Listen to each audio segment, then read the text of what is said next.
ఓట్లో ఏమవుతుంది? ఊరికే ఒక నిమిషం అట్లా టెస్ట్ చేయకపోతే ఏమవుతుంది అడగండి. ఇప్పుడు మీరు ఒక నిమిషం వేయించినా టైం ఉందా?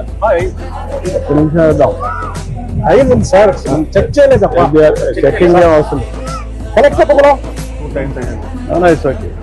Ask him to come.